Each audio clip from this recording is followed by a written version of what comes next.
An important election is on the horizon, made even more so by a troubled economy and related fears.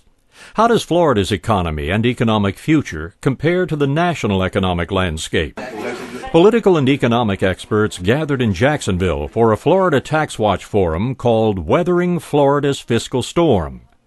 Among other things, they agreed Florida budget shortfalls are causing serious lingering problems that will call for hard decisions. Well, in this period of time, we're going to have to be making some tough choices in Tallahassee. We're going to have to be increasing some taxes. We're going to have to be cutting some programs. We're going to have to be delaying some things. We're going to have to prioritize. There is optimism over Florida's long-term economic future, but things are going to change. It's going to be different. It's not going to bounce back as it has of recent years or even a couple of decades ago. We've never experienced this kind of challenge to our financial structure, not just the economic, but the financial underpinnings, where large banks, which were healthy 2 months ago, run out of cash or so leveraged that they've just been depleted. What will Florida lawmakers do about these and other crucial issues? Do they have the guts to confront them? I think we'll see soon. I really do. We saw a little bit in the last session when it was clearly, we knew the downturn was coming. And there's an election now, so there are a lot of people out talking to their constituents. So my hope is that when they come back, they won't take the easy solutions. They'll take the hard solutions. That's very tough for state legislators. We have term limits, so they're looking for the next 8 years. But I want them to think longer than that. I want them to think about the Florida that our children and grandchildren want. Florida TaxWatch is a private, nonprofit, nonpartisan economic research institute. The conference focused on state and local budget cuts, the effects of falling state and local revenues, and the national economic downturn. When it comes to the election, Dr. Weissert expects the political balance in the U.S. House and Senate to remain about the same.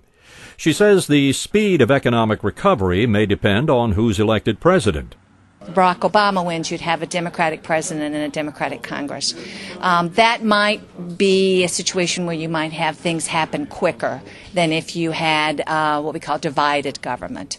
On the other hand, a lot of times people worry about one-party governance in Washington because things might get through that you didn't want. Either way, she says the U.S. and Florida have histories of resiliency. So I think you're going to see us come back. And again, at the national level, I'm hoping there'll be some long-term thinking, not just short-term thinking. Every year, Florida faces storms outside politics. Hurricanes. The season runs from the beginning of June to the end of November. In 2002, Florida went into the insurance business and created Citizens Property Insurance Corporation, geared to lower catastrophic property insurance costs for homeowners in high-risk areas unable to find coverage in the private market. It's a safety net, a last resort that could face a threat from credit problems embedded in national economic storm clouds. We now have a state-run pool that will say, okay, your property casualty and everyone else's will be much higher in the future.